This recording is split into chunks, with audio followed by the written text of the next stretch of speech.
As week after tormented week passed, it was clear that the girl's skin would heal, but the landscape of childhood was forever altered.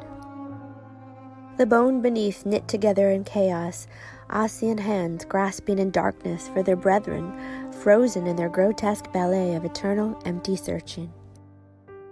The seeable horror, however, was no rival for the rift of mistrust within her heart. The healer smiled into her daughter's lightless eyes, pressing a lady's mantle and comfrey compress to the wound, softly stroking her forehead. "Do not fret, my Rose, all will be well." She had not caught her mother's gaze since that day, and this occasion was no different. Pulling away from her mother's touch, the girl ran from their hut like a waxing storm cloud and disappearing into the shadow of the wood. Iman flitted down from his perch, gliding silently behind. He only left her out of his sight when she was safe within the cottage, standing sentinel atop the roof until she again left. The healer knew the forest's secret remedies for physical pain, but could find no salve for the invisible mark upon her youngling's soul. She was thankful for the little solace granted by her daughter's feathered companion, but he alone could not protect her. "Follow them, girl," she told the faithful wolf, who was already alert, tracking the distant growing footsteps. "Keep out of sight. Keep her safe." Though loath to leave her child alone, the healer was in desperate need of wild forest flora to keep the corruption from poisoning her daughter's blood, and she no longer sent her Rose to gather herbs. She would never again risk her daughter's precious life. Besides, the huntress safeguarding the girl was more than a formidable foe to any who would threaten her safety. She picked up her basket and set off to forage. The season had grown late, and the purple bells of comfrey had grown scarce.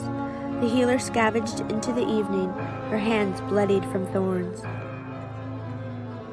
At dusk, the brooding Rose returned home, lighting the candles in the windows, and secretly wondered where her mother had gone for such time.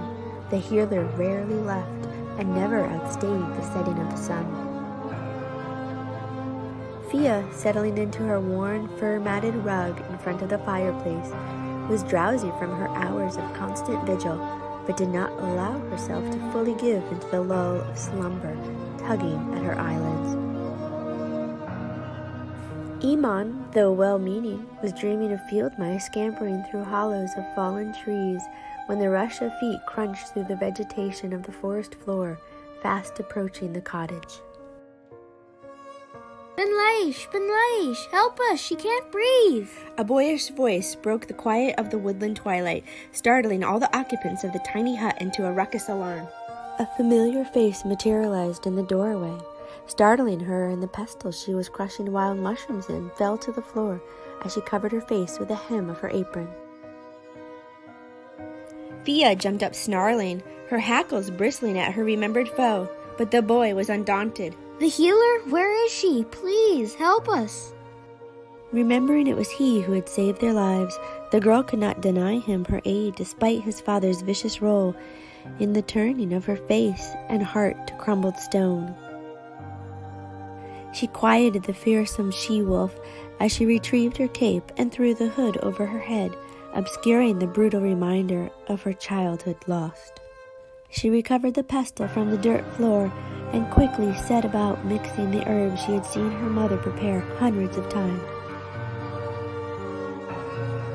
As she was pouring the concoction into a jar, her mother returned with panic in her throat, hearing Fia's frightful growl far across the forest. "Benleish," the boy cried to her. "Gran, she..." Her words were swallowed up by his fitful sobs, but she knew what he was telling her.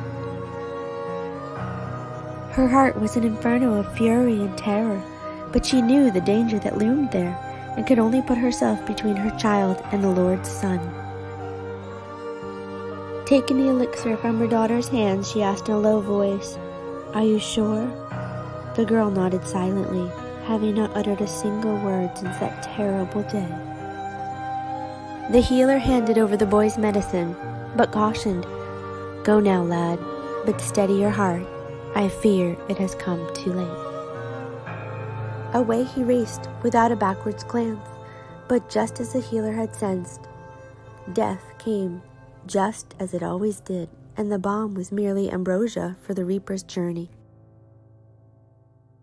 The following days were spent scouring the forest floor for the elusive blackwort, finding naught but a fistful of petals by each moon's arrival. The healer was weary and pain racked her bones, but she would not relent, even when the heavens opened and caught fire. The land shook as the sky cracked, concealing the chaotic footfalls and the heart-rending cries fast approaching under its radiant cloak until the Lord's young son was upon her.